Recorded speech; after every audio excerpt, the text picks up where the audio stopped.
Hi friends, welcome to Naveen Srilu vlogs. ఎక్కడికి వెళ్తున్నాం అనుకుంటున్నారా? మార్నింగ్ 7కి వాళ్ళ స్కూల్కి తీసుకెళ్తున్నానండి. ఫుల్ రెయిన్ మళ్ళీ ఆ రోజు అయితే మామూలుగా పడట్లేదు, వాన ఆగను కూడా ఆగట్లా. టుడే టాపిక్ ఏంటంటే లక్షిత వాళ్ళ స్కూల్లో ట్రిప్కి వెళ్తున్నారంట అందరూ. నేను వెళ్తానమ్మా అని అడిగింది. సరే అంతలా అడిగితే నేనెందుకు వద్దంటాను, వెళ్ళిరా అన్నా. ఈ ప్లేస్ ఎక్కడో తెలుసా అండి? పెనుమాక కళ్యాణ వెంకటేశ్వర స్వామి టెంపుల్. విజయవాడకి వెళ్లే దారిలో ఉంటుంది. ఇంకా దర్శనం చేసుకుని వెళ్ళొచ్చని అక్కడ ఆగా. అప్పటికి రైన్ కూడా ఆగలేదు అనుకుంటా. ఇంకా అక్కడ నుంచి విజయవాడ బయలుదేరిపోయారు. అక్కడ వస్తుందే తనే మా పాప లక్షిత. లక్షిత వాళ్ళ ఫ్రెండ్ జస్విత. తను ఏ ఫోటోల్లో చూసినా కూడా వాళ్ళిద్దరే ఉంటారు. ఏ వీడియోస్లో కానీ ఎక్కడ చూసినా కూడా.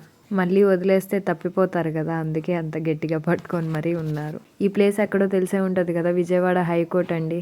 నేను ఇంతవరకు విజయవాడ అన్నిసార్లు వెళ్ళినా కూడా హైకోర్ట్ అయితే నేను చూడలేదు. మా పిల్ల చక్కగా స్కూల్ తరపు నుంచి వెళ్ళి చూసి చక్కగా ఫోటోలు దిగి అవే ఒక మెమోరీస్ అవ్వచ్చు ఎప్పటికైనా కూడా. స్వీట్ మెమోరీస్ అంటారు ఇవే.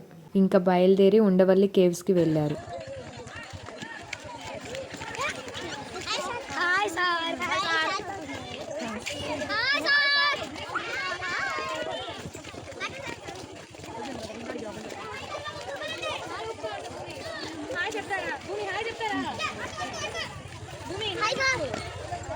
చెప్పు భూమి. 1500 ఇయర్స్ ఓల్డ్ టెంపుల్ అండి ఇది. ఉండవల్లి కేవ్స్. అనంత పద్మనాభ స్వామి తెలిసే ఉంటుంది. విజయవాడకి వెళ్ళిన వాళ్ళు ఎవరొకళ్ళు ఇక్కడికి వెళ్ళే ఉంటారు. 2వ అంతస్తులో 20 అడుగుల ఎత్తైన ఏకశిలతో చెక్కిన అనంత పద్మనాభ స్వామి విగ్రహం.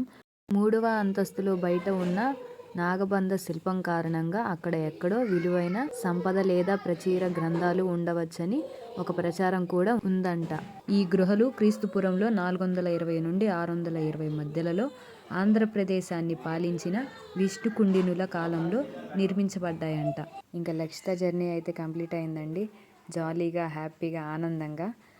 మీకు కూడా ఈ వీడియో నచ్చినట్టయితే లైక్ అండ్ సబ్స్క్రైబ్ చేసుకోండి. లక్షిత వచ్చే టైం అయితే ఎంత అయిందో తెలుసా? నైట్ 10 అయింది. పర్లా హ్యాపీ. సబ్స్క్రైబ్ చేయటం మాత్రం మర్చిపోవద్దే.